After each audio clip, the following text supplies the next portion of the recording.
Hello மக்களே, நான் உங்க Harsha. Welcome to Harsha TNPSC class. நம்ம இன்னைக்கு யூனிட் 6ஓட ப்ரிலிம் கிளாஸ் டே 3 பார்க்குறோம். எனக்கு ஒன்லைனர்ஸா உங்களுக்கு பைலிங்குவல்ல கொடுக்கறதுல கண்டென்ட் ரொம்ப கம்மியா இருக்கிற மாதிரி ஃபீல் ஆச்சு. ஒரு ஃபுல்ஃபில்மெண்ட்டே கிடைக்கல. அதனால நான் எப்படி ஹேண்ட் நோட்ஸ் எடுத்திருப்பேன் அப்படிங்கறது நமக்கு இப்ப மெட்டீரியலா உங்களுக்கு இங்க டிஸ்பிளேல காட்டியிருக்கேன்ல. இதுல சிம்பிளா எக்ஸ்பிளைன் பண்ணிடுறேன். முடிஞ்ச அளவுக்கு பைலிங்குவல்ல உங்களுக்கு நான் சொல்றேன்.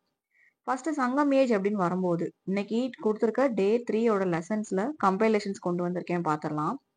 சங்கம் அப்படின்னு வரும்போது அசோசியேஷன் ஆஃப் பொயட்ஸ், நிறைய பொயட்ஸ் ஒன்று சேர்ந்து ஒரு அசோசியேஷனா இருக்கிறது தான் சங்கம் அப்படிங்கிறது. சங்கம் வளர்த்த நகரம் நமக்கு மதுரையா இருக்கு. மதுரை அப்படின்னு வரும்போது அங்க யார் இருந்திருக்கா? பாண்டியா அரசர் வந்து இருந்திருக்காரு. flourished under royal patronage of Pandya kings, association of poets. நிறைய புலவர்கள் ஒன்று சேர்ந்து ஒரு கூட்டமா இருக்கிறதா சங்கம். சங்கம் லிட்ரேச்சர் அப்படின்னு வரும்போது அந்த புலவர்கள் நிறைய கவிதைகள் எழுதியிருப்பாங்க, போயம்ஸ் வந்து எழுதியிருப்பாங்க. அந்த போயம்ஸை யாரெல்லாம் போயட்ஸ் கம்போஸ் பண்ணாங்களோ அந்த போயம்ஸை தான் நம்ம சங்கம் லிட்ரேச்சர்னு சொல்றோம். சங்க காலத்துல இருந்த புலவர்கள் எழுதின கவிதை தொகுப்புகள் எல்லாமே சங்கம் லிட்ரேச்சர், சங்க இலக்கியங்கள் அப்படின்னு அழைக்கப்படுது. சங்கம் ஏஜ் அப்படின்னு வரும்போது இந்த பீரியட், எந்த பீரியட்ல அந்த புலவர்கள் இருந்தாங்களோ அந்த காலகட்டம் தான் சங்க காலம். இதான் சங்கம். அந்த ஏஜ் வந்து நமக்கு கேட்டகரைஸ் பண்ணி கொடுத்துருக்கு. Who retrieved and published the Tamil classics which were originally present as palm leaf manuscript? ரொம்ப ரொம்ப இம்பார்ட்டன்ட்.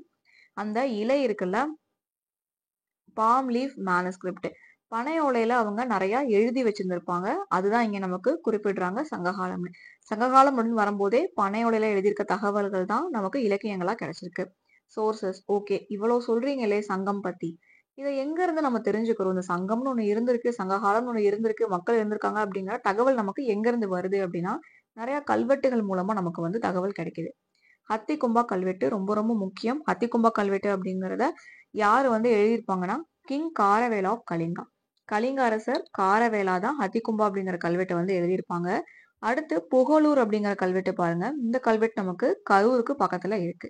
அடுத்து அசோகன் எடிக்ஸ் ரொம்ப ரொம்ப முக்கியம். அசோகருடைய கல்வெட்டு வந்து 2ஆம் கல்வெட்டும் 13ஆம் கல்வெட்டும் நமக்கு வந்து சங்ககாலத்தை பத்தி பேசியிருக்கு. அதுக்கடுத்து மாங்குளத்துல ஒரு கல்வெட்டு கிடைச்சிருக்கு. அதே மாதிரி மதுரைக்கு பக்கத்துல இருக்க இடம் அழகர் மலை, கீழவளவு அப்படிங்கிற 2 இடத்துல நமக்கு கல்வெட்டுகள் கிடைச்சிருக்கு. இதுல சங்ககாலம் பத்தி குறிப்பிட்டிருக்காங்க. அடுத்து வேற என்ன தகவல்கள் இருக்கு அப்படின்னு பார்த்தா காப்பர் பிளேட்ஸ், செப்பு தகடுகள் அப்படிங்கிறது நமக்கு இருக்கு. 2 முக்கியமான செப்பேடுகள், வேள்விக்குடி செப்பேடு, சின்னமனூர் செப்பேடு. நிறைய கொஸ்டின்ல கேட்டிருப்பாங்க. காப்பர் பிளேட்ஸ் வந்து வேள்விக்குடி அண்ட் சின்னமனூர் அப்படிங்கிறது இம்பார்ட்டண்டா பாத்துக்கோங்க.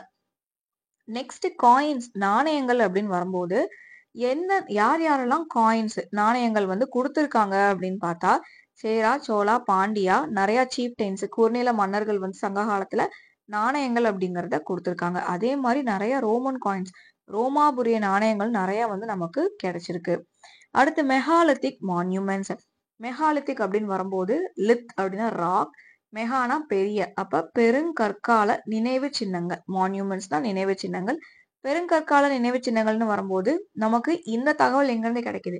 ஒரு நிறைய இடத்துல வந்து புதைச்சு வச்சிருக்க ஒரு வடிவம் பாக்குறாங்க, பெருசு பெருசா புதைச்சு வச்சிருக்காங்க. பரியல்ஸ் எல்லாமே எப்படி இருந்திருக்கு? மெகாலித்திக்கா, பெரிய பெரிய கற்களை பயன்படுத்தி ஒருத்தவங்க புதைச்சதுக்கு அப்புறம் அவங்களுக்கு மேல பெரிய பெரிய கற்களை வந்து வச்சிருக்காங்க. ஹீரோ ஸ்டோன்ஸ், ஹீரோ ஸ்டோன்ஸ் அப்படின்னா நடுகள் வழிபாடு. நிறைய வந்து நடுக்கற்கள் வந்து வச்சிருப்பாங்க. யாராச்சும் வீரர்கள் வந்து போர்ல உயிரிழக்கிறாங்க அப்படின்னா அவங்கள நினைவு கூறும் வகமா, சாரி, அவங்கள வந்து நம்ம எப்பயுமே ஞாபகம் வச்சுக்கணும், நினைவுல வந்து வச்சுக்கணும் அப்படிங்கிறதுக்காக ஹீரோ ஸ்டோன்ஸ் அப்படிங்கறத வச்சிருக்காங்க. Next excavated materials. எக்ஸ்கவேட்டட் வந்து நமக்கு என்னெல்லாம் எடுத்திருக்காங்க, இந்த தகவல்லாம் இருக்கு சங்க காலத்துல அப்படிங்க தெரிஞ்சுக்கிறதுக்காக என்னெல்லாம் மெட்டீரியல்ஸ் வந்து எக்ஸ்கவேட் பண்ணிருக்காங்க, அது எங்க இருந்துன்னா ஆதிச்சநல்லூர், அரிக்கமேடு, கொடுமணல், புகார், கொற்கை, அழகன்குளம், உறையூர். ரொம்ப ரொம்ப முக்கியம். இதெல்லாமே இந்த இடத்துல இருந்து எடுத்துக்க அந்த ஒரு நிறைய மெட்டீரியல்ஸ் வச்சுதான் சங்ககாலம் ஒண்ணு இருந்திருக்கு அப்படிங்கறத நம்ம வந்து படிச்சு தெரிஞ்சுக்கிறோம். நெக்ஸ்ட் வந்து லிட்டரரி சோர்சஸ். இப்ப நம்ம பார்த்ததுக்கு அது எல்லாமே சோர்சஸ் தான். லிட்டரிங் போது இலக்கியத்துல என்னெல்லாம் நமக்கு கிடைச்சிருக்கு தகவல்னா தொல்காப்பியம், 8 தொகை, 10 பாட்டு, 15 கீழ்கணக்கு, பட்டினப்பாலை, எபிக்ஸ்ன்னு வரும்போது இதிகாசம்னு வரும்போது சிலப்பதிகாரம், மணிமேகலை. தொல்காப்பியம் வந்து தமிழ் கிராமர், தமிழ்ல இலக்கணத்தை பத்தி நமக்கு தொல்காப்பியத்துல கொடுத்திருப்பாங்க. Quality of Tamil language and culture of Tamil people in Sangam age can be known. இதுல சங்க காலத்துல வாழ்ந்த மக்களுடைய மொழி, தமிழ் மொழி எப்படி இருந்துச்சு, அவங்க நாகரிகம் எப்படி இருந்துச்சு, அதை பத்தி தான் நமக்கு தொல்காப்பியத்துல குறிப்பிட்டிருக்காங்கன்னு கொடுத்துருக்காங்க. ஸோ நிறைய பேருக்கு டவுட் இருக்கும், தமிழ் சொசைட்டி அப்படிங்கிற சப்ஜெக்டை வந்து எதர் இங்கிலீஷ்ல தமிழ்ல எப்படி எழுதுறதுன்னு சொல்லிட்டு. நீங்க என்ன மீடியம்ல உங்களுக்கு எழுதுனா சின்ன வயசுல இருந்து எது படிச்சது உங்களுக்கு வந்து எலிஜிபிள் இருக்கிறத விட உங்களுக்கு எது ரொம்ப ஃபிளெக்சிபிளான லாங்குவேஜா இருக்கோ அதை நீங்க வந்து யூஸ் பண்ணுங்க. சில பேர் வந்து இங்கிலீஷ் மீடியமா இருந்தாலும் அவங்களுக்கு தமிழ் வந்து நல்லாவே வரும். அப்படி இருக்கிறவங்க தமிழ் சொசைட்டி பேப்பரை வந்து நீங்க தமிழ்லயே அப்ரோச் பண்ணலாம். ஏன்னா தொல்காப்பியம், எட்டு தொகை, பத்து பாட்டு இதெல்லாம் தமிழ் எழுதும் போது நமக்கு வந்து நல்லா இருக்கும். தமிழ் லாங்குவேஜ் எப்பயுமே தமிழ்ல தான் படிச்சிருப்போம். உங்களுக்கு அது ஈஸியா பிக்கப் பண்ணிட முடியும் ப்ராக்டிஸ் பண்ணா அப்படின்னா நீங்க தமிழ் சொசைட்டி பேப்பரை வந்து தமிழ்லையும் அப்ரோச் பண்ணலாம் இங்கிலீஷ் மீடியம் ஸ்டூடெண்ட்ஸ். இல்ல அப்படின்னா வேண்டாம், நீங்க வந்து எப்படி தங்கிலீஷ்ல எழுதுறதுன்னு சொல்லிட்டு ப்ராக்டிஸ் பண்ணிக்கோங்க எக்ஸாம்க்காக. நெக்ஸ்ட் ஃபாரின் நோட்ஸ் அப்படின்னு வரும்போது பாருங்க, ரொம்ப ரொம்ப important. Periplus of Erythraean Sea, பிளினியோட நேச்சுரல் ஹிஸ்டரி, டாலமியோட ஜியாகிரபி, மெஹஸ்தனிஸோட இண்டிகா. இங்க Periplus of the Erythraean Sea இந்த ஒரு புக்கை எழுதின ஆத்தர் நமக்கு தெரியாது. நேச்சுரல் ஹிஸ்டரிங்கிற புக்கை எழுதினவர் பிளினி, ஜியாகிரபி எழுதின டாலமி, இண்டிகா வந்து மெஹஸ்தனிஸ். அதே மாதிரி ராஜாவாலி, மகாவம்சா, தீபவம்சா இதெல்லாமே ரொம்ப இம்பார்ட்டன்டான ஃபாரின் நோட்ஸா கன்சிடர் பண்றோம் சங்கம் ஏஜ்ல. நெக்ஸ்ட் டைம் ஸ்பேன் வரும்போது எந்த காலகட்டத்துல இருந்திருக்குன்னா 3rd செஞ்சுரி பிசில இருந்து 3rd செஞ்சுரி ஏடி வரைக்கும். தமிழகத்துல சங்ககாலம் வருது எங்கெங்கன்னு பாத்துக்கலாம்.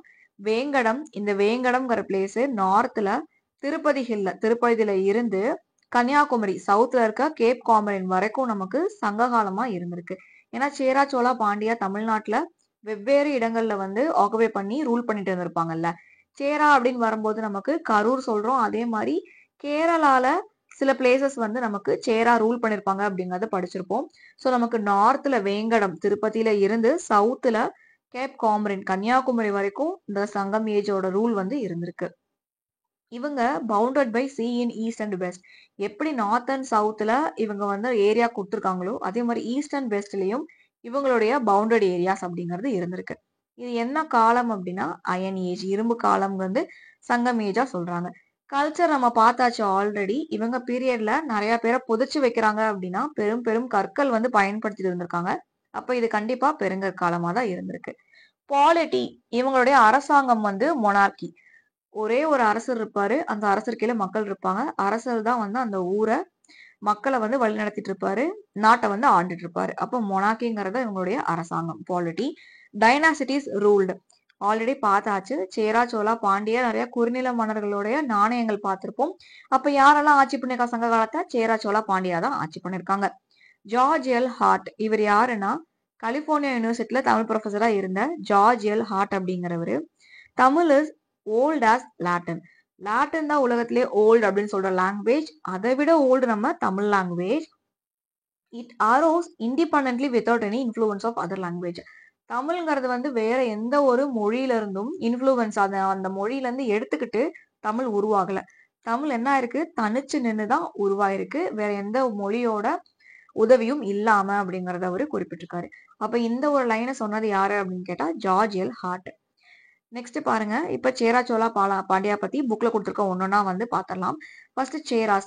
இந்த சேரா சோழா பாண்டியன் வரும்போது நம்ம மூவேந்தர்கள் அப்படின்னு சொல்லுவோம். அப்ப வேந்தர்கள் அப்படின்னா யாரு வந்து ஒரு பெரிய டைனாசிட்டியா, ஒரு ஒரு மிகப்பெரிய ஏரியாவை வந்து யாரு ரூல் பண்றாங்களோ, ஒரு பேரரசு, டைனாசிட்டி தான் பேரரசை வந்து ஆட்சி பண்றவங்களை தான் வேந்தர்கள் அப்படின்னு சொல்லுவோம். இங்க நமக்கு 3 வேந்தர்கள் இருக்காங்க அப்படிங்கறதுனால மூவேந்தர்கள்.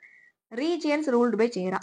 சேரா எந்தெந்த இடத்த வந்து ஆண்டாங்க ஆல்ரெடி சொன்னோம். கேரளால சில பிளேசஸ் அப்படின்னு சொல்லிட்டு அது என்ன பிளேஸ்ன்னு பாருங்க. சென்ட்ரல் அண்ட் நார்த் ட்ரவாங்கூரை வந்து ரூல் பண்ணிருக்காங்க. அதே மாதிரி கொச்சின், சவுத் மலபார், தமிழ்நாட்டுல சில கொங்கு ரீஜியனை ரூல் பண்ணிருக்காங்க. தமிழ்நாட்டிலையும் ரூல் பண்ணிருக்காங்க, பட் அதிகமா கேரளால வந்து அவங்க ரூல் பண்ணிருக்காங்க. நெக்ஸ்ட் இந்த சேரர்கள் பத்திய தகவல்கள் நமக்கு எங்க இருந்து வருதுன்னா பதிற்றுப்பத்துல இருந்து நமக்கு வருது. அடுத்து சேரன் செங்குட்டுவன் பாருங்க. did military expedition to North India and brought stones for making Kannagi statue. நமக்கு நார்த்ல ரொம்ப தூரம் நார்த்ல போய் ரூல் பண்ணது மட்டும் இல்லாம ஹிமாலயாஸ்ல இருந்து அங்க நார்த் இந்தியால இருந்து கற்களை எடுத்து கண்ணகிக்கு சிலை வந்து வடிச்சிருக்காரு அப்படின்னு சொல்றோம். அப்போ கண்ணகிக்கு சிலை வடித்த மன்னர் யாருன்னா சேரன் செங்குட்டுவன். அதே மாதிரி பட்டினி கல்ட்டு. இந்த பத்தினி வழிபாடு அப்படிங்கறது நமக்கு சேரன் செங்குட்டுவன் அப்படிங்கறத கொண்டு வந்திருப்பாரு. His younger brother was Ilangovadigal. இவருடைய சேரன் செங்குட்டுவனோட தம்பி தான் இளங்கோவடிகள். அவர் தான் என்ன பண்ணிருக்காரு, சிலப்பதிகாரத்தை எழுதியிருக்காரு. நெக்ஸ்ட், சேரா king Irumporai issued coin in his name. Some coins bear their emblem of bow and arrow. இந்த சேர அரசர் இரும்பொறை தான் என்ன பண்ணிருக்காரு, அவருடைய பெயர்ல நாணயங்களை வெளியிட்டிருக்காரு. அதுல சில நாணயங்கள்ல வில்லம்பு படம் வந்து பொறிக்கப்பட்டிருக்கு. அடுத்தது அதர் இம்பார்ட்டன்ட் சேரா ரூலர்ஸ் பாருங்க. உதயன் சேரலாந்தன், இமயவர்மன் நெடுஞ்சேரலாந்தன். இன்னும் சில நேம்ஸ் வந்து புக்ல கொடுத்திருப்பாங்க, அதையும் அடிஷனலா நோட் பண்ணிக்கோங்க. இம்பார்ட்டன்டான நேம்ஸ் வந்து உதயன் சேரலாந்தன், இமயவர்மன் நெடுஞ்சேரலாந்தன். அடுத்தது சேரா கிங்ஸோட டைட்டில் பாருங்க. ஆதவன், குட்டவன், வானவன், இரும்பொறை. இதெல்லாம் நமக்கு சேர அரசர்களுடைய பட்டங்கள். அடுத்தது சோழா பாத்திரலாம். சோழா அப்படின்னு வரும்போது சோழா கிங்டம் எங்கெல்லாம் ரூல் பண்ணாங்க சங்கம் ஏஜ்ல. நார்த்ல வேங்கடம் ஹில்ஸ்ல இருந்து சென்ட்ரல் பார்ட்ல காவேரி டெல்டா வரைக்கும் ரூல் பண்ணிருக்காங்க. ஸோ நார்த்ல ஆரம்பிச்சு நடுவுல சென்ட்ரல்ல காவேரி டெல்டா வரைக்கும் ரூல் பண்ணிருக்காங்க. நம்ம சோழர்கள் ஆண்ட பகுதியை சோழ மண்டலம் அப்படின்னு சொல்றோம். இதுல ரொம்ப ஃபேமஸான கிங் யாருன்னா காரவேலா கரிகால வளவன் ஆர் கரிகாலன். கரிகாலனை 2 விதமா சொல்லலாம். கரிகாலன் சொல்லுவாங்க, இல்ல கரிகால வளவன் அப்படின்னு சொல்லுவாங்க. அடுத்தது he defeated the combined army of. இந்த கரிகால சோழன் என்ன பண்ணிருக்காரு, கம்பைண்டா ஒன்னு சேர்ந்து தாக்க வந்த படைகளை தோக்கடிச்சிருக்காரு. எந்தெந்த படைகள்னா சேராஸ், பாண்டியாஸ், அதே மாதிரி 11 சீஃப்டைன்ஸ். வெண்ணி போர்க்களத்துல 11 குறுநில மன்னர்களை தோக்கடிச்சிருப்பாரு. இந்த ஒரு வெண்ணி போர்க்களம் எங்க நடந்திருக்குன்னா தஞ்சாவூர்ல வந்து நடந்திருக்கும். அப்ப தஞ்சாவூர் மாவட்டத்துல வெண்ணி போர்க்களம் நடந்திருக்கு. அதுல 11 குறுநில மன்னர்களை தோக்கடிச்சவரு கரிகால சோழன். அதே மாதிரி சேராஸ் பாண்டியாசையும் தோக்கடிச்சிருப்பாரு. அடுத்தது பாருங்க, he converted forest into cultivable land. காடுகளா இருந்தத விவசாயம் பண்ற நிலங்களா வந்து மாத்திருப்பாரு. அதே மாதிரி காவேரி ரிவருக்கு நடுவுல கல்லணைங்கிற அணையை வந்து கட்டியிருப்பாரு. Next, Puhar port attracted merchants around the world. அப்போ ஓவரால் வேர்ல்டுல இவங்க வந்து இருந்த ஹார்பர், இவங்க கிட்ட இருந்த துறைமுகம் என்னன்னு பார்த்தா புகாருங்கிற துறைமுகம் தான். அடுத்தது இவரை பத்தின தகவல்கள், நமக்கு சேரா பத்தின தகவல்கள் பதிற்று பத்துல பார்த்திருப்போம். சோழா பத்தின தகவல்கள் பட்டினப்பாளையில கொடுத்திருப்பாங்க. இதுல இருக்க நிறைய முக்கியமான சோழா ரூலர்ஸ்ல இம்பார்ட்டண்டா இருக்கிறவங்கள பாருங்க. சோழ அரசர்கள் இவங்கெல்லாம் முக்கியமானவங்க. இளஞ்செட் சென்னி, கோச்செங்கன், கிள்ளிவளவன், பெருனார்கிள்ளி. கோச்செங்கண்ணன், இளஞ்செட் சென்னி, கிள்ளிவளவன், பெருனார்கிள்ளி இவங்கெல்லாம் முக்கியமான சோழ அரசர்கள். அதே மாதிரி கல்லணைய வந்து என்ன பண்ணிருக்காங்க, பெரிய பெரிய கற்களை வச்சுதான் கட்டியிருக்காங்க. டைக் மேட் ஆஃப் ஸ்டோன்ஸ். டைக் அப்படின்னா ஒன்றும் இல்ல, அந்த தண்ணி வந்து வெளியே வந்துடக்கூடாது அப்படிங்கறதுக்காக பெரிய பெரிய சுவர்கள் வந்து எழுப்பி கட்டியிருப்பாங்க டேம்ல. அதான் டைக் அப்படின்னு சொல்லுவோம். அந்த டைக் வந்து பெரிய பெரிய கற்களை பயன்படுத்தி கட்டியிருக்காங்க. அதே மாதிரி இது எத்தனை ஏக்கர்ஸ்ல வந்து கட்டியிருக்காங்க அப்படின்னா 69,000 ஏக்கர்ல இருக்க இரிகேட்டட் லேண்ட், விவசாய நிலங்களுக்கு இந்த ஒரு டேம்ல தான் தண்ணி அப்படிங்கிறது வருது. ஸோ இரிகேஷன் பண்றதுக்காக, நீர் பாசனத்திற்காக தான் இந்த ஒரு டேமை வந்து கட்டியிருக்காங்க. எத்தனை ஏக்கர்ல, 69,000 ஏக்கர்ல. நெக்ஸ்ட், சோழ அரசர்களுடைய டைட்டில்ஸ் பார்த்திடலாம். பட்டங்கள் சென்னி, செம்பியான், கிள்ளி, வளவன். சேராவுடைய பட்டங்கள் பாருங்க, ஆதவன், குட்டவன், வானவன், இரும்புரை. சோழா அப்படின்னு வரும்போது சென்னி, செம்பியான், கிள்ளி, வளவன். அடுத்தது பாண்டியாஸ். பாண்டியாஸ் வந்து இப்போ அட் பிரசண்டா இருக்க தமிழ்நாடை வந்து ரூல் பண்ணிட்டு இருந்திருக்காங்க. இவங்க வந்து யாரெல்லாம் பேட்டர்னைஸ் பண்ணாங்க, ஆதரிச்சாங்கன்னா தமிழ் போயட்ஸ் அண்ட் ஸ்காலர்ஸ். நிறைய தமிழ் சார்ந்த புலவர்களையும் பெரிய பெரிய ஸ்காலர்ஸ் அறிஞர்களையும் இவங்க ஆதரிச்சிருக்காங்க. மோஸ்ட் பாப்புலர் கிங், அப்ப பாண்டியாஸ்னு வரும்போது ரொம்ப ஃபேமஸா இருக்க கிங் யாருன்னா நெடுஞ்செழியன். நெடுஞ்செழியன் பத்தி சில இம்பார்ட்டன்ட் பாயிண்ட்ஸ் இருக்கு பாருங்க.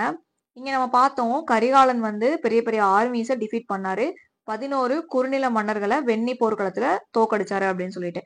அதே மாதிரிதான் இங்க நெடுஞ்செழியன் அப்படின்னு வரும்போது சேராஸ் அண்ட் சோலாஸோட கம்பைன்ட் ஆர்மியா தோக்கடிச்சிருக்காரு. ஒண்ணு சேர்ந்து வந்த கம்பைன்ட் ஆர்மியை தோக்கடிச்சிருக்காரு. அதே மாதிரி 5 வேளிர் சீஃப்டைன்ஸ், 5 குறுநில மன்னர்களை தலையலங்காலம் அப்படிங்கிற இடத்துல வச்சு தோக்கடிச்சிருக்காரு. தலையலங்கானத்து சேருவேன்ற பாண்டிய நெடுஞ்செழியன்ங்கிறதா இவருடைய முழுமையான பெயர். அப்ப தலையலங்கானன் அப்படிங்கிற பிளேஸ்ல 5 குறுநில மன்னர்களை வந்து தோக்கடிச்சிருப்பாரு. சேராஸ், சோலாஸ் 5 குறுநில மன்னர்கள் ஒண்ணு சேர்ந்து தாக்க வரும்போது தலையலங்கானம் அப்படிங்கிற பிளேஸ்ல வந்து தோக்கடிச்சிருப்பாரு. He was praised as Lord of கோர்க்கை. Pandyas அப்படின்னு வரும்போதே அவங்க கும்பிட்ட கடவுள் வந்து கொற்கை. அடுத்தது பாண்டியாவோட கண்ட்ரி நமக்கு நல்லா தெரியும். பேர்ல் ஹண்டிங்கிறது முத்து குளிக்கிறது. ஸோ முத்து குளிக்கிறதுக்கு சிறப்பு வாய்ந்த ஒரு நாடு அப்படின்னு சொல்லிட்டு பாண்டியனோட ரூல் வந்து சொல்றாங்க. Next they issued many coins. நிறைய காயின்ஸ் வந்து இஷ்யூ பண்ணிருக்காங்க. அதுல வந்து ஒரு காயின்ல ஒரு பர்டிகுலர் காயின் வந்து இம்பார்ட்டண்டா ஒரு பக்கம் எலிஃபேண்ட்டும் இன்னொரு பக்கம் வந்து ஃபிஷ்ஷும் இருந்திருக்கு. இம்பார்ட்டன்ட் பாத்துக்கோங்க. ஒரு காயின் இருந்திருக்கு. அதுல ஒரு சைடு ஃபேஸ் பண்ணது யானை, இன்னொரு சைடு ஃபேஸ் பண்ணது வந்து ஃபிஷ்ஷா இருந்திருக்கு. அடுத்து இன்னொருத்தர் முடுக்குடுமி Peruvazhuthi issued many coins to commemorate his performance of Vedic rituals. நிறைய வேத சடங்குகள் பண்ணிருக்காங்க. யாருன்னா முடுக்குடுமி பெருவழுதி. இந்த வேத சடங்குகள் பத்தின குறிப்புகள் வந்து அவரு இஷ்யூ பண்ண காயின்ஸ்ல இருந்திருக்கு. Next important Pandya Kings. எப்படி இம்பார்ட்டன்ட் சேரா அண்ட் இம்பார்ட்டன்ட் சோழா பார்த்தோமோ அதே மாதிரி பாண்டியா கிங்ஸ்க்கும் இம்பார்ட்டன்ட் இருக்கு. நெடியோன், நன்மாறன். இது ரெண்டுமே இம்பார்ட்டன்டான பாண்டியன் கிங்ஸ். இன்னும் 2 பேர் இருக்கும் புக்ல இருக்கும். அது எக்ஸ்ட்ரா வந்து நோட் பண்ணிக்கோங்க. நெக்ஸ்ட் பாருங்க, பாண்டியாசரோட பட்டங்கள் இருக்கு. ஸோ இம்பார்ட்டன்ட் பாண்டியா கிங்ஸ் யாரெல்லாம் முக்கிய அரசர்கள் எந்தெந்த இதுல சேராலயாரு சோழாலயாரு பாண்டியாலயாருங்கிற முக்கிய அரசர்கள் பார்த்துக்கோங்க. அதே மாதிரி அவங்களுக்கு கொடுத்த பட்டங்கள் அப்படிங்கிறது ரொம்ப ரொம்ப முக்கியம். இதை வச்சு ட்விஸ்ட் பண்ணி கொஸ்டின் கேட்கறதுக்கு நிறைய இருக்கு. ஸோ பட்டங்கள் அப்படின்னு வரும்போது மாறன், வழுதி, செழியன், தென்னன். மாறன், வழுதி, செழியன், தென்னன். இது எல்லாமே முக்கிய பட்டங்களா இருக்கு. Royal insignia what were used as symbol of authority. So இவங்க தான் அரசர்கள் அப்படின்னு சொல்லிட்டு நம்ம தெரிஞ்சுக்கணும். அப்படிங்கிற சிம்பிளா அவங்க என்ன பயன்படுத்தினாங்க அப்படின்னா கோல் கையில ஒரு கோல் வச்ச மாதிரி பயன்படுத்திருக்காங்க. முரசு பயன்படுத்திருக்காங்க. வெண்குடை ஒயிட் அம்பர்லா அப்படிங்கறத பயன்படுத்திருக்காங்க. கையில ஒரு கோல் வச்சிருந்திருக்காங்க, முரசு வச்சிருந்திருக்காங்க, வெண்குடை வந்து வச்சுட்டு இருந்திருக்காங்க. இதை வச்சுதான் நாங்க வந்து அரசர் அப்படிங்கிற அந்த ஒரு ராயல் அவங்க வந்து காமிச்சிருக்காங்க. நெக்ஸ்ட் மூவேந்தர் அப்படின்னு வரும்போது சேரா, சோழா, பாண்டியா. இவங்களை குறிக்கிற மலர்கள் என்னெல்லாம் பாத்தீங்கன்னா ஃபர்ஸ்ட் வந்து பனை மரத்தோடைய அந்த ஒரு பூ பனம்பூ, அது வந்து பாமியரா ஃபிளவர். நெக்ஸ்ட் வந்து அத்திப்பூ, ஃபிக் ஃபிளவர். நெக்ஸ்ட் வந்து உங்களுக்கு நீம் ஃபிளவர். நீம் வந்து என்ன சொல்றது, நீம் டக்குன்னு ஞாபகம் வரல, மறந்துச்சு. ஞாபகம் வந்து சொல்றேன். போர்ட் அப்படின்னு வரும்போது என்னெல்லாம் போட்டு சேரா வந்து முசிறி, தொண்டி, சோளா வந்து புகார், பாண்டியாஸ் வந்து கொற்கை. வேப்பம்பூ. பாண்டியாஸ் வந்து நீம் ஃபிளவர், வேப்பம்பூ. இந்த இடத்துல முசிறி, தொண்டி சேராஸோடது. அதே மாதிரி துறைமுகங்கள் பார்த்தோம்னா முசிறி, தொண்டி துறைமுகம் சேராஸோடது, புகாருடைய துறைமுகம் சோழாஸோடையது, கொற்கையோடது பாண்டியாஸோடையது. கேபிட்டல் அவங்களுடைய என்னெல்லாம் தலைநகர் அப்படின்னு வரும்போது வஞ்சி அண்ட் கரூர். இந்த 2 பிளேஸுமே சேரா உடையது. உறையூர், புகார் சோழா உடையது. மதுரை பாண்டியா உடையது. நெக்ஸ்ட் சிம்பிள்ஸ் அவங்களுடைய சின்னங்கள் என்னெல்லாம்னா பவ் அண்ட் ஆரோ வில்லம்பு. சேரா உடையது வில்லம்பு, சோலாஸ் புலி, பாண்டியாஸ் இரட்டை மீன். இந்த டேப்லர் காலம் ரொம்ப ரொம்ப இம்பார்ட்டன்ட். ப்ரீவியஸ் இயர் கொஸ்டின்ல நிறைய டைம் வந்து கேட்டிருக்காங்க. நெக்ஸ்ட் மைனர் சீஃப்டைன்ஸ் குறுநில மன்னர்கள்னு பார்த்தோம். ஆய், வேலிர், கிழார்னு சொல்லிட்டு 3 இருக்கு. இதுல இந்த ஆய்ங்கிற வார்த்தை என்னன்னா ஆயரை குறிக்கும். யாரெல்லாம் ஆடு மாடு மேய்க்கிறாங்களோ அவங்கள ஆயர்னு அப்படின்னு சொல்லுவாங்க. அவங்களுடைய குலம் வந்து ஆயர் குலம். இதுல நமக்கு இந்த ஆய் சீப்ஸ் இந்த ஆயர் குலத்துல இருக்கிற முக்கியமான அரசர்கள் யாருன்னு பார்த்தா அந்திரன், டிட்டிரன், நன்னன். இவங்கெல்லாம் வந்து ப்ராமினன்டான ரொம்ப இம்பார்ட்டன்டான அரசர்கள். அதே மாதிரி வேலிர், கிழார் இந்த மாதிரி வார்த்தை வருதுல்ல. அப்ப வேலிர் அப்படின்னு வரும்போது வேளாளர்ஸ் form the ruling and land owning class. So வேளாளரா இருக்கவங்க யாரெல்லாம் நிலங்கள் வச்சிருக்காங்களோ அவங்க நிலங்களுக்கு சொந்தக்காரங்களா இருக்கிறது மட்டும் இல்லாம அவங்க தான் அதிகாரம் படைச்சவங்களா ஆட்சி பண்ணிட்டு இருந்திருப்பாங்க. அவங்கதான் வேலிர் அப்படின்னு சொல்லுவாங்க. இந்த வேலிர்ல தான் 7 பேர் ரொம்ப ரொம்ப முக்கியமா இருக்காங்க. பாரி, காரி, ஓரி, பேகன், ஆய், அதியமான், நல்லி. இந்த 7 பேரை வந்து நம்ம 7 சீஃப்டைன்ஸ் 7 குறுநில மன்னர்கள் அப்படின்னு படிச்சிருப்போம். இல்லாட்டி கடையேழு வள்ளல்கள் அப்படின்னு படிச்சிருப்போம். அது வந்து 7 பேர், கடை 7 பேர் வந்து இருந்திருக்காங்க. இவங்க எல்லாருமே வேலிரா இருந்திருக்காங்க. அப்ப வேலிர்னா என்ன, நிலங்களுக்கு சொந்தக்காரங்களா இருந்திருப்பாங்க. அது மட்டும் இல்லாம அவங்க ரூலிங் பார்ட்டியா ஆட்சி பண்றக்கூடிய அதிகாரம் அவங்களுக்கு இருந்திருக்கும். இவங்களதான் வேலிர் அப்படின்னு சொல்லுவோம். ஆய் அப்படின்னு வரும்போது அந்திரன், டிட்டிரன், நன்னன் ஞாபகம் வச்சுக்கோங்க. அடுத்து கிழார் அப்படின்னு வருதுல. கிழார் அப்படின்னு வரும்போது ஒரு கிராமம் இருக்கும். அந்த கிராமத்துக்கு தலைவரா அவங்க இருக்காங்க. அவங்கதான் கிழார். அப்ப ஆடு மாடு மேய்க்கிறவங்களுக்கும் அவங்கள தலைவர்கள் வந்து இருந்திருக்காங்க. அதுல முக்கிய தலைவர்கள் யாரு? அந்திரன், டிட்டிரன், நன்னன். அதே மாதிரி நிலங்களுக்கு சொந்தமா இருக்கவங்க அரசர்களா இருந்திருக்காங்க. கடையேழு வள்ளல்கள். கிராமத்துக்கு சொந்தமா இருக்கவங்க கிழார் அப்படின்னு அழைக்கப்படுறாங்க. நெக்ஸ்ட் சங்கம்ல என்னெல்லாம் பாலிட்டி கிங்ஷிப்பு கீழே அரசருக்கு கீழே என்னெல்லாம் அரசாங்கம் வந்து சங்கம் ஏஜ்ல ஃபாலோ பண்ணிட்டு இருந்தாங்க அப்படிங்கறத பாத்திரலாம். இந்த இடத்துல கிங்ஷிப் அப்படின்னு வரும்போது பரம்பரையா ஹெரிடிட்ரியா தான் அவங்க பண்ணிருக்காங்க. அரசர் இருப்பாரு, அரசனுக்கு அடுத்து அரசனோட மகன் வருவாங்க, அவங்க மகன் சொல்லிட்டு வம்சாவளியா தான் அவங்க பண்ணிருக்காங்க. கிங் வாஸ் கால்டு கோ. கோ அப்படின்னா அரசன். தமிழ்ல கோங்கிற வார்த்தை அரசனை குறிக்குது. ஷார்ட் அண்ட் ஃபார்ம் இந்த அரசன் அப்படிங்கிறதுக்கு ஷார்ட் அண்டா என்ன சொல்லுவாங்க? கோன், மன்னன், கொற்றவன், இறைவன், வேந்தன், இது எல்லாமே தமிழ் வார்த்தைகள் தான். அரசனை வந்து வெவ்வேறு பெயர்களை குறிக்கிறாங்க. Eldest son of the king generally succeeded to throne. அப்போ ஒரு அரசர் இருக்காரு, அவருக்கு நிறைய மகன்கள் இருக்காங்க அப்படின்னா மூத்த மகன் அரசாழ்வான் அப்படிங்கறத குறிப்பிட்டிருக்காங்க. கோர்னேஷன் செரிமனி அரசு அரசு கட்டிலேறுதல் ஆர் முடிசூட்டு விழா. அப்போ கோரனேஷன் போது மகுடம் சூட்டுறது, அரசனா வந்து மகுடம் சூட்டுறாங்க அப்படின்னா அதுக்கு 2 பேர் வச்சிருக்காங்க. அரசு கட்டிலேறுதல், அரசு கட்டில்னா சேர்ல வந்து ஒரு உட்கார போறாரு அப்படிங்கிற மாதிரி. முடிசூட்டு விழா, அந்த கிரீடம் வச்சு அரசனாக்குறாங்க இல்லையா, முடிசூட்டு விழா. அடுத்து கிரவுன் பிரின்ஸ், யாரு வந்து அரசனுக்கு அடுத்து அரசனாக போறாங்களோ அந்த அரசு வாரிசு யாரோ அவங்களுடைய பேர் வந்து கோமகன் அப்படின்னு சொல்றாங்க. இதுல ஃபர்ஸ்ட் வந்து கோமகனா இருக்காங்க. அடுத்தடுத்து வரவங்க இளங்கோ, இளஞ்செழியன், இளஞ்சேரல், இந்த பேர்லாம் வந்து செகண்ட் வர்றவங்க. அப்ப இதுதான் தெரியும் நமக்கு இளங்கோ அடிகள். அண்ணனுக்கு ஃபர்ஸ்ட் வந்து சொல்லிட்டாங்க நெடுஞ்செழியன். நெடுஞ்செழியனோட தம்பி வந்து இளங்கோ. அப்ப அவங்க எங்கர் பிரதரா இருக்காங்க. எங்கர் பிரின்ஸ் தான் இளங்கோங்கிற பேரை வைக்கிறாங்க. Ilango Adigal, Ilango, Ilanchezhiyan, Ilancheral. King resolve the disputes to daily durbar. டெய்லியும் தர்பார் கண்டக்ட் பண்ணி அதுல அரசர் வந்து ஊர்ல என்ன நடக்குது, என்னெல்லாம் சண்டைகள், எப்படி சரி செய்யலாம் அப்படிங்கறத வந்து ரிசால்வ் பண்றாரு. நெக்ஸ்ட் இன்கம் ஸ்டேட்டஸ் வந்து எப்படி அரசுக்கு வருமானம் வருது, வரி வசூலிக்கிறாங்க. அந்த வரிய வந்து லேண்ட்ல நிலத்துல வரி வசூலிச்சாங்க, அது பேர் வந்து இறை. தமிழ்ல இறை, இறையிலி எல்லாமே நிலத்துக்கு வசூல் பண்ற அந்த ஒரு வரியோட பெயர் தான். அடுத்தது ஸ்டேட் ஆல்சோ கலெக்டட். மாநிலம் என்ன பண்ணுதான், நிறைய டோல்ஸ் கலெக்ட் பண்றாங்க. இப்போ ரோடுக்கெல்லாம் டோல்ஸ் போடுறாங்கல்ல, அந்த மாதிரி டோல் கலெக்ட் பண்றாங்க, கஸ்டம்ஸ் கலெக்ட் பண்றாங்க, ட்ரிபியூட்ஸ், ஃபைன்ஸ். இப்போ அட் பிரசன்ட்ல கவர்மெண்ட் என்னெல்லாம் கலெக்ட் பண்றாங்களோ அது எல்லாமே அந்த காலத்திலயும் இவங்க கலெக்ட் பண்ணிட்டு தான் இருந்திருக்காங்க.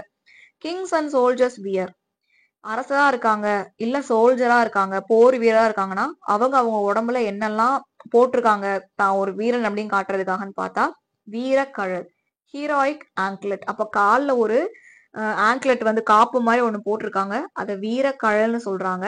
அதை போட்டிருக்காங்கன்னா அவங்க வந்து பெருசா ஏதோ அச்சீவ் பண்ணிருக்காங்க, அதை காட்டணும் அப்படிங்கறதுக்காக தான் அவங்க போட்டிருக்காங்க. நெக்ஸ்ட் ஸ்பைஸ், இவங்க நிறைய வந்து ஸ்பைஸ் ஒற்றர்கள் வந்து வச்சிருக்காங்க. வெளிநாடுகள்ல இந்த ஒரு நம்ம நாட்டை பத்தி என்ன பேசிக்கிறாங்க அப்படிங்கறத தெரிஞ்சுக்கிறதுக்காக.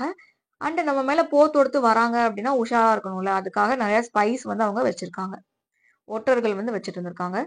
wound in the back was considered as disgrace and king forced unto death if they got on into the battle.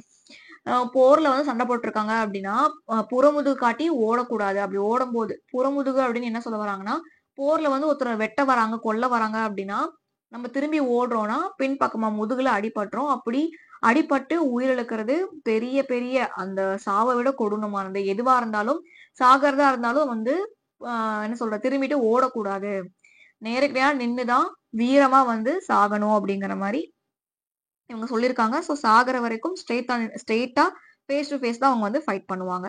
Next court அப்படின்னு வரும்போது அரசருடைய அந்த ஒரு கோர்ட் அரசவை அப்படின்னு அழைக்கப்படும். அவருடைய அந்த ஒரு சேர் அரியணை அப்படின்னு அழைக்கப்படும். அடுத்து king was surrounded by officials, visitors and court players. நம்ம நிறைய படத்துல பார்த்திருப்போம், அரசர் உட்காந்துருப்பாரு, சைடுல 2 பக்கமும் சேர் போட்டு வரிசையா உட்காந்துருப்பாங்களா, அவங்க வந்து அஃபீஷியல்ஸ். வெளிநாட்டுல இருந்து வந்திருப்பாங்க உங்களை பாக்குறதுக்காக, வெளிநாட்டுல உள்நாட்டுல இருந்து அரசரை பார்க்க வந்திருப்பாங்க, விசிட்டர்ஸ் வந்திருப்பாங்க. கோர்ட் பிளேயர்ஸ் நமக்கு புலவர்கள், அரச புலவர்கள் அங்க உட்காந்துருப்பாங்க. இதுல கிங் ஹாஸ் 5 ஃபோல்ட் டியூட்டிஸ், 5 முக்கியமான பணிகள் வந்து அரசருக்கு இருக்கு. என்கரேஜிங் லேர்னிங், படிப்பை வந்து அவரு என்கரேஜ் பண்ணணும், படிங்க அப்படின்னு சொல்லி என்கரேஜ் பண்ணணும். பெர்ஃபார்மிங் ரிச்சுவல்ஸ், நிறைய சடங்குகள் வந்து நடத்தணும். பிரசன்டிங் கிஃப்ட்ஸ், நிறைய வந்து கிஃப்ட் கொடுக்கணும், பரிசுகள் வந்து வழங்கணும். ப்ரொடெக்டிங் பீப்புள், மக்களை பாதுகாக்கணும். பனிஷிங் கிரிமினல்ஸ், குற்றவாளிகளுக்கு தண்டனை அப்படிங்கறத கொடுக்கணும். இது 5 முக்கிய கடமை வந்து அரசருக்கு இருக்குது. அம்பாசிடர்ஸ், தூதர்களை வந்து அரசரு அப்பாயிண்ட் பண்ணணும். Kings officials were of 2 groups. So கிங்கோடைய முக்கியமான அந்த அஃபீஷியல் குரூப்ல 2 குரூப் இருந்திருக்காங்க. ஐம்பெருங்குழு அண்ட் எண்பேர் ஆயிரம். பெயர்லயே இருக்கு. 5 பேர் சேர்ந்து ஒரு குழுவா இருப்பாங்க ஐம்பெரும் குழு. 8 பேர் சேர்ந்து ஒரு குழுவா இருப்பாங்க எண்பேர் ஆயிரம். நெக்ஸ்ட் ஆர்மி அப்படின்னு வரும்போது ரொம்ப இம்பார்ட்டண்டா 4 ஆர்மியை வந்து அரசர் வந்து மெயின்டைன் பண்ணிட்டு இருக்காரு. Infantry, cavalry, elephant and chariot force.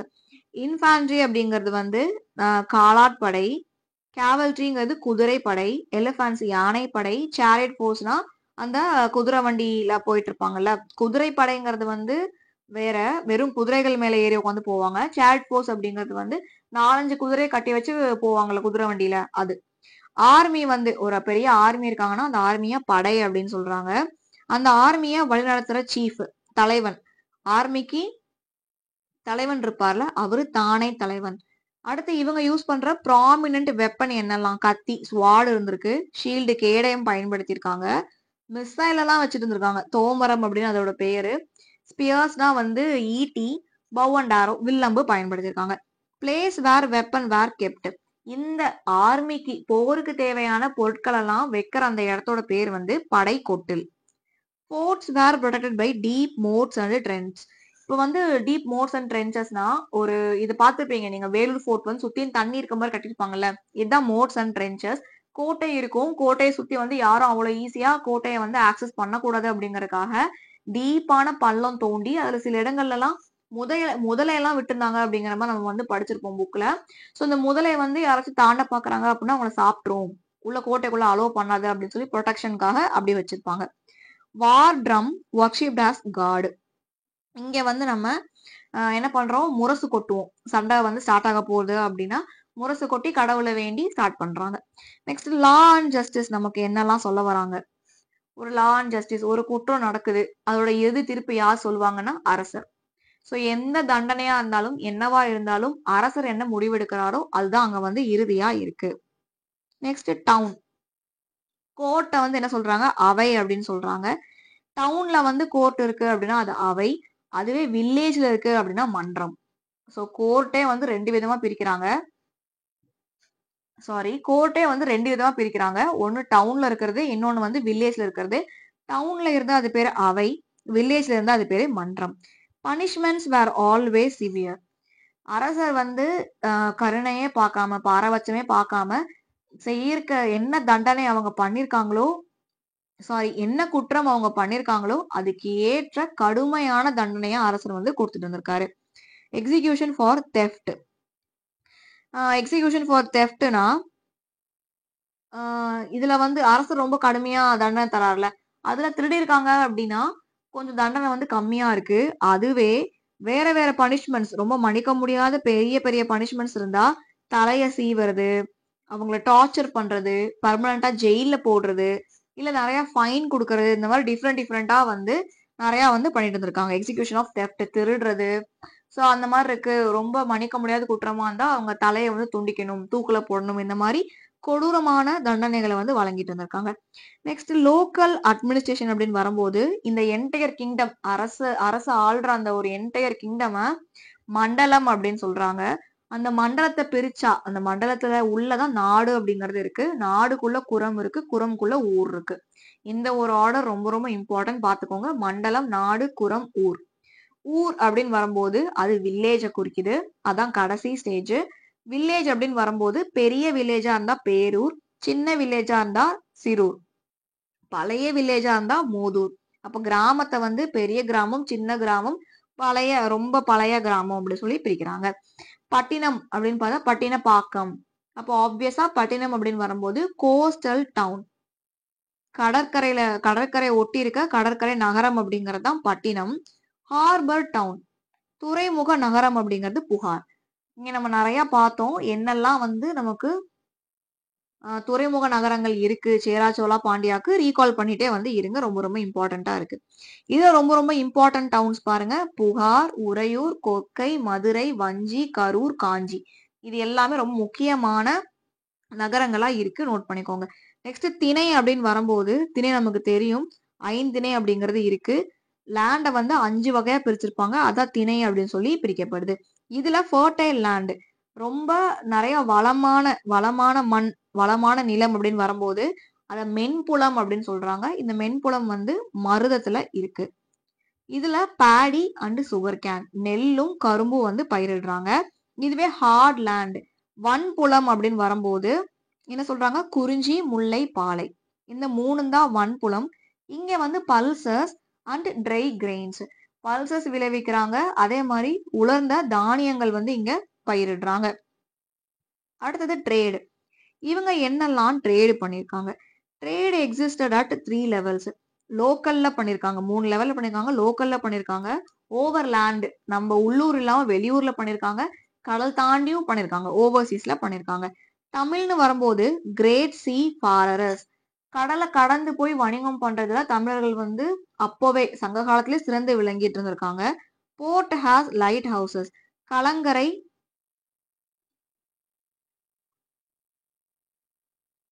கலங்கரை விளக்குன்னு சொல்லுவாங்க. இங்க கலங்கரை இலங்கு சுடர் அப்படின்னு கொடுத்துருக்காங்க. ரெண்டுமே வந்து ஒண்ணுதான். துறைமுகங்கள்ல கப்பல் வந்து கரெக்டான இடத்துல சென்று நிக்கணும். இப்ப வந்து கப்பல் போயிட்டு இருக்கு, கடல்ல வந்து நமக்கு எக்ஸாக்டா ரோடு மாதிரி ரூட் தெரியாதுல்ல. அப்ப நம்ம ஒரு குறிப்பிட்ட தூரத்துல இருந்து இன்னொரு தூரம் டிராவல் பண்ணி முடிக்க போறோம் அப்படின்னா எந்த இடத்துல நம்ம போயிட்டு லேண்ட் ஆகணும் அப்படிங்கிற தெரிஞ்சுக்கிறதுக்காக ஒரு லைட் ஹவுஸ் வந்து வச்சிருப்பாங்க. அந்த லைட் ஹவுஸ் வந்து இங்க கொடுத்துருக்காங்க, கலங்கரை இலங்கு சுடர். Next merchant carry their goods in action right, குதிரை வண்டியில டிராவல் பண்ணி அவங்க வந்து வணிகம் பண்ணிட்டு இருந்திருக்காங்க. பொருளுக்கு பொருள் பார்ட்டர் சிஸ்டம் வந்து பண்ணிருக்காங்க. புகார் அண்டு மதுரையில வந்து ரெண்டு ரெண்டு இடங்கள்ல மார்க்கெட்ஸ், சந்தைகள் அப்படிங்கிறது காணப்பட்டிருக்கு. ரொம்ப முக்கியமான துறைமுகமா முசிறி, தொண்டி, கொர்க்கை 3 இடங்கள் இருந்திருக்கு. இவங்க ரொம்ப மெயினா என்னெல்லாம் ஏற்றுமதி பண்ணிருக்காங்க அப்படிங்கறது பாருங்க. Salt, pepper, pearl, Ivory, salt உப்பு, பெப்பர் பண்ணிருக்காங்க, பேர்ல்ஸ் விலை உயர்ந்த முத்துக்கள், ஐவரி தந்தம், சில்க் பட்டு, ஸ்பைசஸ் நறுமண பொருட்கள், diamond, saffron, precious stones, muslin, sandalwood, இதெல்லாமே இவங்க எக்ஸ்போர்ட் பண்ணது. இதெல்லாம் இம்போர்ட் பண்ணிருக்காங்க அப்படின்னா topaz, tin, glass and horses. நம்ம கிட்ட கிளாஸ் ஐட்டம் கம்மியா இருந்திருக்கும், குதிரைகள் கம்மியா இருந்திருக்கும். டொபாஸ்ங்கிறது ஒரு விதமான ஒரு போதை பொருள் மாதிரி வச்சுக்கோங்க. ஸோ இதெல்லாமே நம்ம கிட்ட இல்ல. ஸோ அதெல்லாமே என்ன பண்ணிருக்காங்க, இம்போர்ட் பண்ணிருக்காங்க. டொபாஸ் பத்தி கிளியரா தெரியல, ஒன்ஸ் வந்து ப்ரௌஸ் பண்ணிக்கோங்க. நெக்ஸ்ட் வந்து Malabar and black pepper found in nostrils and abdomen of mummy of Ramses II of Egypt. Malabar black pepper அப்படிங்கிறது நமக்கு கிடைச்சிருக்கு. அதுல என்ன சொல்றாங்க அப்படின்னா mummy of Ramses II of ஈஜிப்டோட அப்டமன் நமக்கு கிடைச்சிருக்கு. அதே மாதிரி நாஸ்ட்ரில்ஸ் அண்ட் அப்டமன் இது ரெண்டுமே வந்து கிடைச்சிருக்கு அப்படின்னு சொல்றாங்க மலபார் ரீஜியன்ல. மலபார் பிளாக் பெப்பர் அப்படிங்கிறது எங்க கிடைச்சிருக்கு அப்படிங்கறது கொடுத்துருக்காங்க. ஸோ இந்த லைன் கொடுத்து எங்க கிடைச்சிருக்கு அப்படின்னு கேட்டா இதை வந்து எழுதிக்கோங்க. Indian silk is considered equal to gold by Roman empire Aurelian. Roman emperor Aurelian அப்படிங்கிறவர் இருக்காரு. அவரு வந்து இந்தியன் சில்க என்ன சொல்றாருன்னா அவங்களுடைய தங்கத்துக்கு நிகரானதான் இந்தியன் சில்க் அப்படின்னு சொல்லிட்டு சொல்றாங்க. அப்ப இங்க நமக்கு என்ன என்ன தெரிய வருது, ரோமானிய நாணயங்கள் நம்ம கிட்ட இருந்திருக்கு. அதற்கான காரணம் நம்ம அதை அச்சு வந்து ரோமன் காயின்ஸ் வந்து மேட் பண்ணோம். ஏன் மேட் பண்ணிருக்கோம் அப்படின்னா அவங்க நம்ம கிட்ட வந்து வணிகம் பண்ணிட்டு இருந்திருக்காங்க. நெக்ஸ்ட் லாஸ்ட் பாருங்க, பிளினி த elder Roman writer. So Pliny எழுதின புக்கு தான் நேச்சுரல் ஹிஸ்டரி. இதுல என்ன மென்ஷன் பண்ணிருக்காரு அப்படின்னா Musiri as India's first emporium, இந்தியாவோட ஃபர்ஸ்ட் எம்போரியமே முசிறி தான் அப்படின்னு சொல்லிட்டு பிளினி அவருடைய நேச்சுரல் ஹிஸ்டரி புக்ல வந்து மென்ஷன் பண்ணிருக்காரு. ஸோ பிளினி அப்படிங்கிறவர் ஒரு ரோமன் ரைட்டர். இந்த ஒரு எக்ஸாக்ட் லைன் நமக்கு ரொம்ப ரொம்ப இம்பார்ட்டன்ட், பிவைக்யூல அப்படியே வந்து கேட்ட ஒரு question. Temple of Augustus was built at Muziris which had a Roman colony. இங்க அகஸ்தஸோட கோயில் வந்து முசிறியில கட்டியிருக்காங்க. இது ஒரு ரோமன் காலனியா இருந்திருக்கு. பேப்பரஸ் டாக்குமெண்ட் பாக்குறோம். இது வந்து இப்போ அட் பிரசன்ட்ல வியன்னா மியூசியம்ல வந்து இருக்கு papyrus document. 2nd century record agreement between merchants of Alexandria and Muziris. So Muziris இருந்த மக்களுக்கும் அலெக்சாண்ட்ரியாக்கும் நடுவில் நடந்த ஒரு வணிகத்தை பத்தி தான் இந்த பேப்பரஸ் டாக்குமெண்ட்ல வந்து கொடுத்துருக்காங்க. இது அட் பிரசன்ட்ல வந்து வியன்னா மியூசியம்ல இருக்கு. இந்த ஒரு ரெக்கார்டு வந்து எந்த நூற்றாண்டை சேர்ந்ததுன்னு பார்த்தா 2nd செஞ்சுரியை சேர்ந்தது. நம்ம யார் கூடலாம் வேற வேற நாடுகள், எந்தெந்த நாடுகள் கூட நம்ம வந்து வணிகம் பண்ணிட்டு இருந்திருக்கோம் அப்படின்னு பார்த்தா Greece, Rome, Egypt, China, South East Asia and Sri Lanka. So இங்கெல்லாம் நம்ம வந்து வணிகம் பண்ணிட்டு இருந்திருக்கோம். Greece, Rome, Egypt, China, South East Asia and Sri Lanka. லாஸ்டா கலப்ராஸ் அப்படின்னு பாருங்க. கலப்ராஸ் அப்படின்னு வரும்போது 3rd century BC-ல இருந்து செகண்ட் அண்ட் ஹாஃப் செஞ்சுரி வந்து கடைசியா 3rd century நம்ம வந்து முன்னாடி பார்த்தாச்சு. 3rd century BC-ல சங்கம் ஏஜ் அப்படிங்கிறது ஸ்டார்ட் ஆகுது அப்படிங்கிற மாதிரி. ஸோ அந்த 3rd century BC-யோட கடைசியில தான் கலவராஸ் அப்படிங்கிறவங்க வராங்க. வந்துட்டு தமிழ் கண்ட்ரிய கிட்டத்தட்ட ஒரு 2.5 செஞ்சுரி ஆண்டிருக்காங்க. அதே மாதிரி அவங்க நம்ம கிட்ட விட்டுட்டு போன எதுவுமே ஆர்டிஃபேக்ட்ஸோ மான்யூமெண்ட்ஸோ நினைவு சின்னங்களோ எதுவுமே நமக்கு வந்து கிடையாது. ஆனா லிட்டரரி சோர்ஸ் அவங்களுடைய இலக்கியங்கள் நம்ம கிட்ட இருக்கு. அவங்க நமக்காக விட்டுட்டு போன எந்த ஒரு சின்னங்கள் நம்ம கிட்ட கிடையாது. ஆனா இலக்கியங்கள் நம்ம கிட்ட இருக்கு அப்படிங்கறதுனால இத டார்க் ஏஜ் அப்படின்னு நம்மளால சொல்ல முடியாது. டார்க் ஏஜ் அப்படின்னா அப்படி ஒருத்தவங்க இருந்தாங்க அப்படிங்கிற தகவலே நமக்கு வந்து சுத்தமா இருக்காது. பட் இங்க கலப்ராஸ் அப்படிங்கிறவங்க இருந்தாங்க அப்படிங்கிறதுக்கான இலக்கிய சான்றுகள் இருக்கு, லிட்டரரி சோர்சஸ் எல்லாம் இருக்கு அப்படிங்கறதுனால இது ஒரு இருண்ட காலம் இல்ல அப்படிங்கறத குறிப்பிடுறாங்க. அதே மாதிரி தமிழ் நாவல சரிதை, யாப்பெருங்களம், பெரிய புராணம், சீவக சிந்தாமணி, குண்டலகேசி இந்த காவியங்கள் எல்லாமே இவங்க கலபராசுடைய காலத்துல எழுதப்பட்டது. மோஸ்ட் ஆஃப் த புக்ஸ் இவங்க காலத்துல எழுதின பெரும்பாலான புக் எல்லாமே வந்து 15 கீழ்கணக்கு நூல்களா தான் இருந்திருக்கு. இவங்களுடைய பீரியட்ல ட்ரேடும் காமர்ஸும் நல்லா இருந்திருக்கு. வணிகம் வந்து நல்லா பண்ணிட்டு இருந்திருக்காங்க. அதே மாதிரி ஜெயினிசம், புத்திசம் யாருடைய காலத்துல வந்து வளர்ந்துச்சு அப்படின்னா கலபராவுடைய காலத்துலதான் வளர்ந்திருக்கு. அதே மாதிரி Sanskrit, Prakrit language introduce and new script called Vatteluttu formed. இவங்களுடைய பீரியட்ல தான் சான்ஸ்கிரிட்டும் பிராகிருத மொழியும் வந்து நல்லா வளர்ச்சி அடைஞ்சிருக்கு. அதே மாதிரி புதுசா ஒரு வரி வடிவத்தை உருவாக்கியிருக்காங்க. அதோட பெயர் வந்து வட்டெழுத்து. ஸோ ஓவரால் நம்ம டே 3யோட கண்டென்ட்டை பார்த்து முடிச்சாச்சு. ஒன் லைனர்ஸ் சிம்பிளா கொடுக்கறது எனக்கு பர்சனலி சாட்டிஸ்ஃபைடா இல்லை அப்படிங்கிறதுக்காக நிறைய பாயிண்ட்ஸ் நான் வந்து ஓவரால் எல்லா பாயிண்ட்ஸுமே நான் உங்களுக்கு வந்து மேக்ஸிமம் இம்பார்ட்டண்டா இருக்கிறதெல்லாம் ஸ்ப்ளிட் பண்ணி வந்து இந்த ஒரு வீடியோவில் ப்ரெசென்ட் பண்ணியிருக்கேன். ஸோ ஃபுல்லாக வந்து பாருங்க, ரொம்ப ரொம்ப இம்பார்ட்டன்ட். இந்த வீடியோ ஃபுல்லாக பார்த்ததுக்கு தேங்க்யூ. வீடியோ பிடிச்ச சேனலை சப்ஸ்கிரைப் பண்ணிக்கோங்க, ஃப்ரெண்ட்ஸ் அண்ட் ஃபேமிலிக்கு ஷேர் பண்ணிக்கோங்க. தேங்க்யூ.